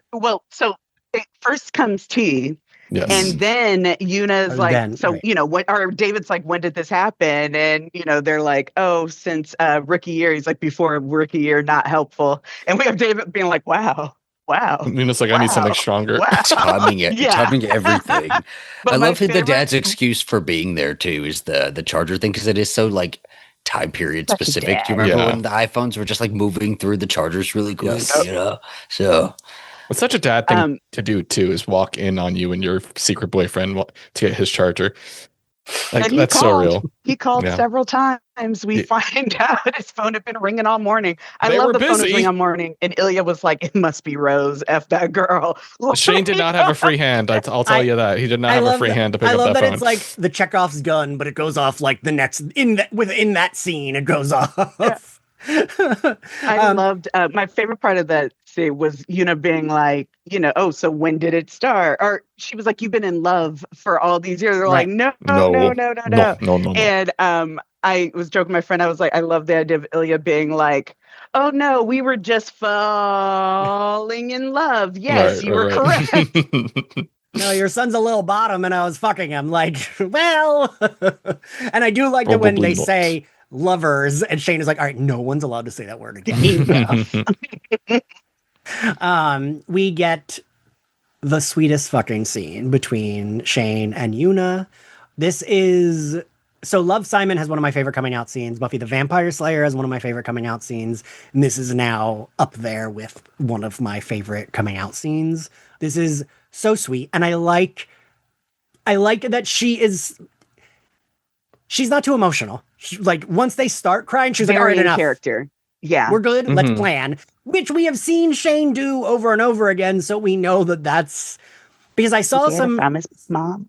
Yeah, I saw Mhm. some discourse about like, well, she's not that like caring, and it's like, but this is how they are. This is how they care. Oh, I this is love like, her. That's not She's true my, at all. she is I my am favorite a in the show, Yuna honestly. apologist. Justice for Yuna. I said the Hell cottage yeah. would not have happened without Yuna. Exactly, Do not Momager. talk to See, Yuna when she nice. heard that he was gay, she was already thinking to put him in a Benson she Boone was like, "Look, we jumpsuit got and you, send him boo. out on Yes. stage. retirement." Just That's like, right. She's like, you don't have to Yes. play again if you don't want to. I got you. yes. And that's what I was like, because She I handled remember it at the perfectly. beginning, people were trying to compare her to Grigori, to Ilya's dad.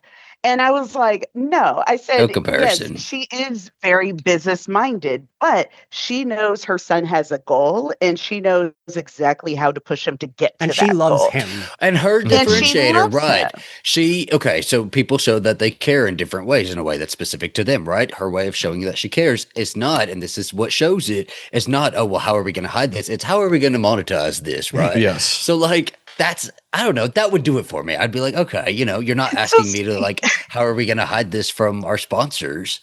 Yeah. So, And It even also- being like, oh, that's sad, being like, oh, we're just gonna hide until we retire. And they're like, yeah, maybe. And she's like, no. she's like, no, What do you no, mean? baby, not No, when there's she's money right. on the table. Come on. She said we're a little behind because Scott Hunter did it first, but Right. we can make up. We can make Yeah, up. Catch right after on this, up. she is Googling what places sponsor gay people. Like, I know. Do you remember when that one Colton dude came out and he got a Netflix show? It was like coming out. Colton. Yes. St. Hunter's about to have that right now. That was truly awful. Exactly. What a if terrible anyone could show book that it, it was. would be Una. Una could absolutely like book that entire I thing. think so. Vanity Well, Fair cover apparently coming, she has baby. a lot to do with the charity, and so I'm really excited to see Yeah. how I that like goes. to see how that goes. But Yeah. in that scene, her saying, "The please forgive me," is what took me down. Yeah. I Oh, yeah. was like, that, because that's her baby. Yeah. Mhm. And she's like, we know you pretty well, Shane, and that is the person that she cares about the most in this life. And to learn that she's had a blind spot to Yeah. that, even really maybe even created that blind spot, and really through no fault of her own. Like, her intentions Right. weren't bad, but it was just kind of a byproduct of her needing to be also a manager as Mhm. well as a mother.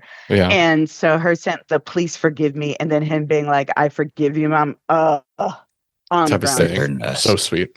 So my So last sweet. my last mom story, I promise, of this episode. This is a lot of like mom issues. So my mom and I saw Love, Simon together, and I cried during the coming out scene, and she like grabbed my hand, and it was like very sweet. As we're leaving, she's like, I hope they show this movie in schools so like gay kids can be more accepting and blah blah blah blah blah. And I said to her on the drive home, I was like, well, you weren't that nice when I first came out. You had like too many questions. And she said it's because Matthew Shepard had just happened, and that was all I could think of. Yeah. Yeah. Yeah, of course. So, man, my feelings, I cried through most of this. I love when he says, my mom cares a little too much about hockey, and Ilya says, I see where you get it from. Because But I also love another Justice for Una moment when she was like, you leave Boston for Shane. And he was like, he's trying to be loyal to me. But I said, no, Una was asking him, is this a flight of fancy? Is this just Yeah. like a thing, or are you really committed to doing this? Because if you're willing to leave the people who signed you and who made you this star, then what will it take for you to leave my son? Oh shit! No, I didn't even catch that. Then, Oh, damn. yeah, I was like, and people were kind of going off on her, and I was like, no. I was like, She's Una smart. is looking That's a out for her smart baby. question. You know what? Over my head, I'd got. Right? Joe, what was it Yeah. you said about that where you were like, was it you that said this or was it Hammy that like Ilya is good at hockey, but Shane, I forget the framing of that. Like one of them is just good at hockey. One of them, it's like hockey is their passion. Like Oh Shane. yeah, no, yeah, I Yeah. do remember talking about this. Yeah, like for Shane, he was raised in hockey. He's passionate about it. He loves it. He comes from a hockey family. It's in his blood. Ilya did it because he's good at it, and it's a way out for him. Like, you know what I mean? He's good at it. It gets him out of Russia. It helps him provide for his family. For Shane, this is everything to him. You know what I mean? And I don't remember the context we were talking about that with, but right, I it was think- something And like you're that. right. The conversation never would have been for Shane to leave the Montreal Metros. Like that is his team. Those Absolutely. but he knows, like you were just saying, Ilya has less of a passionate connection to it. Mhm. Yeah. Shane puts his head down. That And he's whole like, scene, everything. I'm freaking out. And Ilya says, you're okay. Your boyfriend's here. Your family's here. Right. It was so soothing. Before, talk about rewatching, right before that, when it's the camera's on Una and David, you see David looks at him first. Yeah. And then Una catches it, and then they switch to Shane and he goes down. Like they know there, boy. And I love so much that they allowed Ilya to be the one to comfort him and to kind of bring him out. Yeah. And that Ilya really is gaining a family in this. And there's just, I'm not again, ready just for that. I need a little more time Yes. because I know that's gonna wreck me when he finally has his mama moment with Shane's mama. Yeah, that's gonna be a lot. I think it also just proved to David and Yuna that Ilya actually cares about their son. This isn't just like, they probably know that Shane has like these peculiarities with his personality and his being on the spectrum, and not everyone knows how to handle him socially, etc. Like, and for them to see Ilya in that moment take care of their son when he's having sort of a storm in his brain over something, that had to be incredibly comforting for them. And that was probably like, okay, this makes sense. This is something real. And I think that was the moment that really won them over. I think that was so sweet. Yuna said, well, I hate him less. Yeah. I hate him less. Yeah. And Ilya to stop fucking up that plate of pasta in order to comfort his boyfriend. He said, I'm going to let you know, Yuna, I love you. You have to worry about me. I got you. He has not had a home cooked meal in forever. So I'm sure that's really nice. He was going to town. The Tumblr girlies were like, you guys, this is probably the first home cooked meal he's had since his mom died. And then they had one with, like, when they were up by the fire and then his head in his lap. And then earlier when we saw his head in Svetlana's lap, they're like, he probably put his head in his mom's lap, and that's what comforted him. He's gonna die. Get the fuck out of here. It's a lot. It's a lot. It is a lot. But so they basically are just like, we're gonna be okay. Boyfriend? Yeah. The boys are gonna be okay. The gays will be all right. Then they just get in their car and they fucking drive off into the sunset, which is so goddamn beautiful. God, So did you watch the whole Playing thing? through the credits too, brilliant. Yep. When that ended, I was not ready for it to end. I was like, I'm watching. I don't know if this is gonna go forever. I don't know if We can anything's gonna turn happen. this I'm into just sitting here 7-hour watching TV. it. Like, Yeah. I just put it on a loop. We need it at on the a very, loop. very end, you can tell when they switch from Shane and Ilya to Hudson and Connor, and Hudson grabs, like, because we see Connor's crying, and you see like actual tears being shed, but then Shane grabs him, he's just like, ah. And I was just like, oh my God, these two are going to be the end of. And they did 2 takes of that. I think it was Shane. I think it was Hudson in a recent interview was saying that they did 2 takes. One where they kind of like were too intense, and then one where they like were a little bit more themselves, which I think this is the one where they're a little bit more themselves because of that end. And like that they literally just were like in the moment. And like the way he talks about him is so beautiful. And I really hate that people like harass him for having a girlfriend. Like, fucking get a grip. They love each other. No, not because one of the recent posts in that group was like, they are actually in love. They're hiding it. They're closeted. I was like, oof, we need to relax.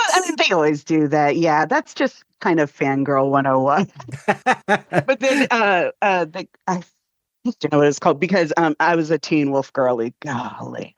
And it's a very specific time of my life. But there were 2 pairings that they always had together, and people swore up and down that they were together. And it was just like, if you want to keep that within fandom space and do that, but now fandom space is so expanded that it ends up being everywhere. But yeah. And then people seeing Connor go around with Francois, and they were trying, like, Francois was like, I'm deleting everyone off of Instagram. Oh, he's fucking over it. He was the moment episode 3 dropped, he was fucking done with everybody. Understandably. Yeah. Agreed.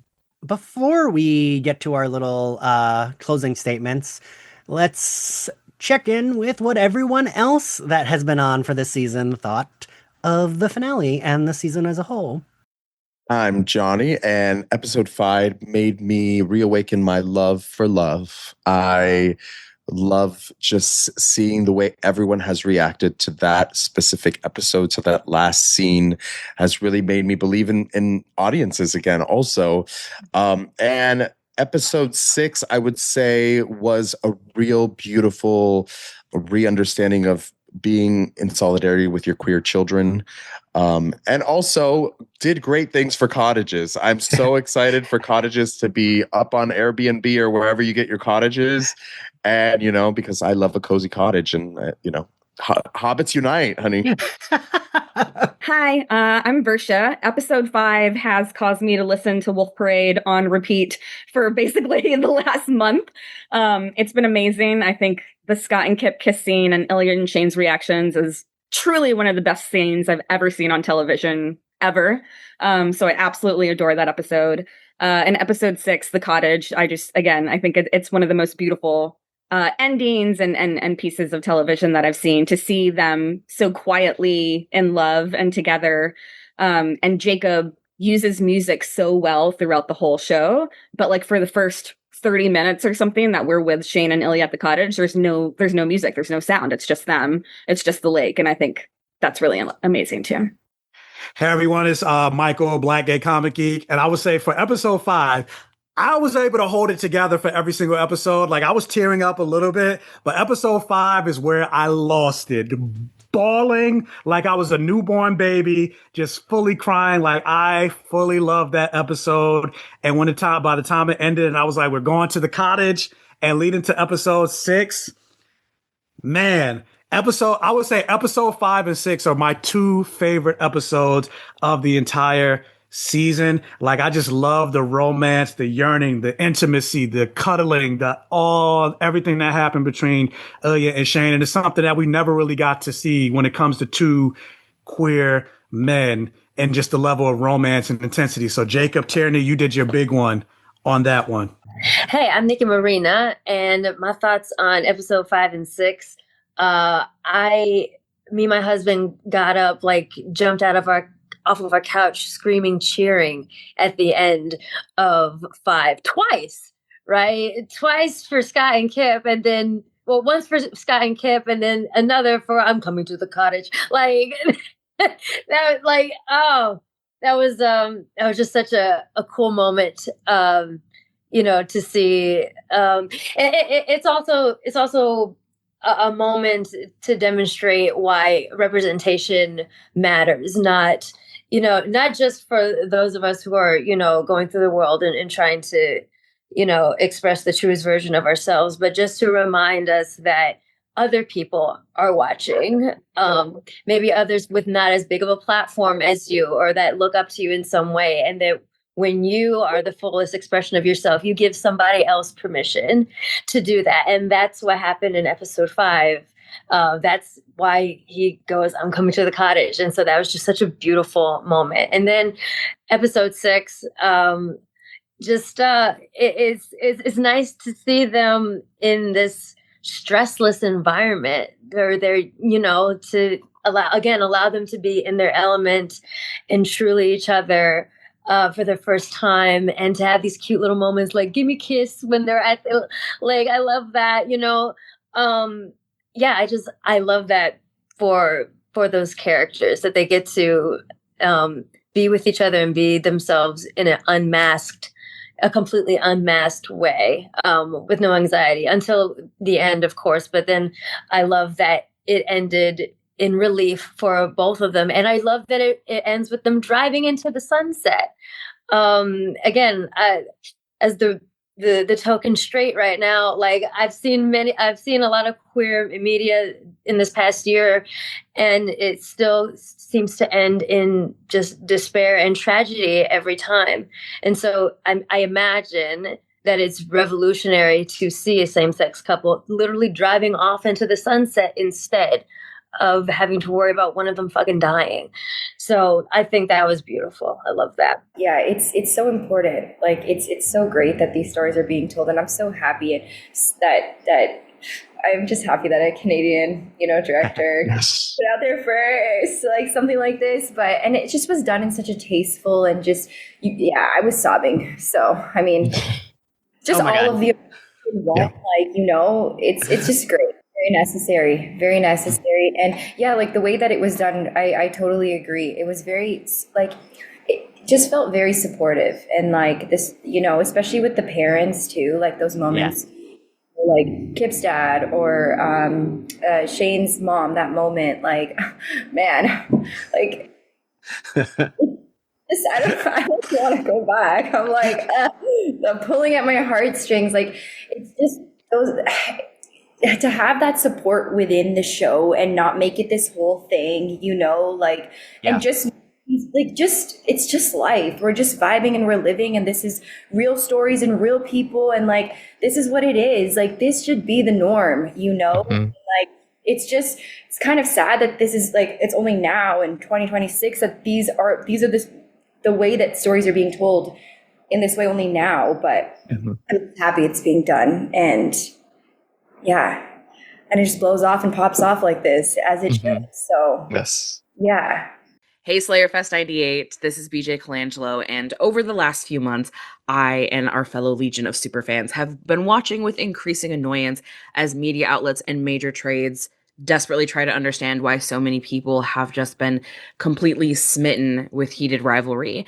And it's honestly a little embarrassing to see people question it, because this is a show concocted by Jacob Tierney based on the best-selling books by Rachel Reed that boasts a phenomenal cast, an impactful script, a soundtrack full of needle drops so good that they're putting songs on the charts decades after their release, stunning cinematography, and a style of visual storytelling that is so compelling that it actually incentivizes the audience to put their damn phone down and continue reheating to see things that they may have missed the first time around. It's so easy to joke and meme about the horny gay hockey show, but the reality is that Heated Rivalry was as important as it was well crafted. The sex scenes were explicit because the show doesn't believe that queer sex is shameful. Every single moment on screen matters because situations and stories like this matter. The moving honesty of multiple coming out stories and the relationships that developed because of it were handled with care. And that's because queer people deserve to be cared about. I love that season 1 of Heated Rivalry ended with Shane and Ilya driving back to the cottage with sunshine on their faces, because ultimately that is what is at the heart of the show. We all deserve sunshine. Well, hello, Slayerfest 98. It's Stephanie Romanov. And I was asked, what do I like best about Heated Rivalry? Well, it's a complex question, because I think what I loved the best was the intimacy, the love stories, and the slow burn that it took them years to get to a place to find each other, which was kind of compelling. And not just the lead characters, also the secondary characters. I think it's episode 5, where he finally brings his man onto the rink to say, I love this man. And then, I kind of like this too, you know what I'm saying? I totally get why straight girls like it. And I love the fact that straight men get to see that gay men make love just like straight people. So I love it for all those reasons. Hi, everybody. Michael Ham here. I've got a smile, but I am quite depressed by the fact that it's over. It was over a long time ago. And then I rewatched it. Then it was over again. Then I rewatched it. Then it was over again. But this time I was rewatching it with Slayerfest. And it was like listening to my best friends talk about one of my favorite shows. And now that's over and it's so depressing. Anyway, the show is amazing. I think the show is so important to so many people, life-changing to some, influential to others. This show was a little bit of everything for everyone. Gay, straight, male, female, hockey player, non-hockey player, reader, non-reader. I think the series had something to offer to everyone, and it was so perfectly done. And not only was it a great show, it really highlighted the craft of television and filmmaking, and everyone who put this together are just phenomenal. I can't wait for season 2. Only 2 more years until we get more. And I can't read, so I can't spoil it for myself. Hi, I'm Ashley Hullett. My thoughts on episode 5 and 6 are vast, but I'll try to shorten it up for the purposes of this. Episode 5 is hands down one of the best pieces of television I've seen in a while. There's a reason why it got the hype that it did when it dropped. I can really only think of a couple of other shows that are doing it this well. It packs in so much without you even really noticing it. The build up to that skip kiss on the ice and watching Shane and Ilya's reaction to it will never not destroy me in the best way possible. The way the cinematography is done as well, how it spins us from the kiss to the other characters and back is just chef's kiss. And then we go to the cottage, which, like, come on. They just give us everything that we've been wanting all season. We get to see them both being completely honest with each other and just relaxing together and cooking meals and playing in the yard and swimming. It is just literal perfection to see them laughing and relaxing and just being together. And then the scene with the parents being the like light conflict that we get is so good and an amazing choice because it gives us all the tension that makes a good drama, but it's never that serious because you very quickly know that they're just kind of shell-shocked and that they're not going to have an actual bad reaction. And then, of course, we get the absolute best credits that I have ever seen. I love them so much. I love that we get to just ride off into the sunset with them. It just really lets the viewer kind of bask in all the feelings versus it just cutting to black and being over. So well done, Jacob Tierney. Every single person who worked on this in every single department, you absolutely slayed it. And I cannot wait for season 2. Hi, this is Charisma Carpenter. What did I think of Heated Rivalry? I think it's probably one of the best TV shows on television. It's so real. It's character driven. It's well written. They use so much, obstacles about how to get through love. Love is so hard to find, and when you find it, we've got to push through all of our personal stuff and just get there. Say I love you, no matter what. It's a beautiful thing. Love is love. All right. So, our final ally of the week. I'll go first. I'm picking Una Hollander because I have to. How can you not? Zachary, who do you pick? Duh, of course. Mama. Stacey? I said the loon. Honestly, I think it really got Ilya to the point of sharing, and yeah, it did a lot of work. Fair. And Una, of course. The loon was in She's the second. Yeah. Joe? I'm gonna say Hayden because he heard Shane orgasming over the phone and didn't call it out. That's sweet. You didn't. But Hayden's a little too becomes invested, a I big theme think. in the next book. Hayden likes it, so yeah. there's an epilogue for this book, and I'm hoping that they open up season 2 with it. But Hayden plays a part, and God bless him. I think Hayden's a little freaky. He's a little Hayden horny. needs to go worry about his children, okay? He has no business over here. He's a horny little devil. I actually do really like that epilogue, Stacey. I really like it in the book. Like, I was happy. I was like, I hope we start season 2 with that. Favorite scene, Joe? I think it's the scene where Ilya says "I love you" for the first time. For me, that paired with like Shane talking about Ilya's mom and the organization that they're going to create in her honor, I think that's my favorite. I think it just hit me so deeply. It was so sweet. It felt so real. The acting is incredible. It made me cry. I loved it so much. That for me, that was. I don't think your cat feels the same way, though. Yeah. She's homophobic. Cat has opinions. Get these gays off my screen. Who's tired of talking about this gay show? Zach? Eating burgers. Right, I think the whole thing was good. Sweet. Stacey? My favorite scene was from when Ilya got into the car until they left the Hollanders. That whole thing. Fair. That whole thing. But no, I love the couch scene. It's so fun, and it shows just a different side and a evolution of the relationship. But then, just this whole episode is fantastic. It really is. For me, it's a tie between Ilya saying his mom would have loved Shane like he does, makes me cry, and Una apologizing. It's just beautiful. Hottest scene, Zach? Oh, the phone call with Hayden. All right. Yeah. Stacey? That was going to be my hottest one and is, but then I have been intellectually analyzing the scene right after the I love yous with the nipple. All of that. All right. Yeah, I was like, there's so many like little things in there where you're like, oh, they love each other. Like, okay. Yeah. Joe? I'm gonna say the hotel role play scene where Shane is pretending to be a silly little guy who's just bringing the luggage up to the room, and then Ilya's gonna spank that booty because that's something I can get behind, and I would like to see Shane with a little bellhop hat on and a little vest, and that's it. I thought y'all were You gonna know, have Shane will get that. Yeah, I hope he'll so. get it. I hope so. I thought we were all gonna have for me, it was the finger in the mouth. That's fucking hot. That is hot. I like it. We're doing a couple of things at once. Like it even better. Really worked for me. Your cat is like, you fucking queer. I'm glad nobody said She's gotta- my she's like, I dad gotta hear. walking in on us. I'm just kidding. She loves gay sex. She watches it a lot. Good Lord. What grade do we give this episode? Stacey, I'm gonna call on you first. There's only one episode that I've given below an A+, and that was episode 4 because I don't like angst. But and even that was like an A/A+. Fair. No, yeah, A+ all the way. I loved it. Yeah, Joe.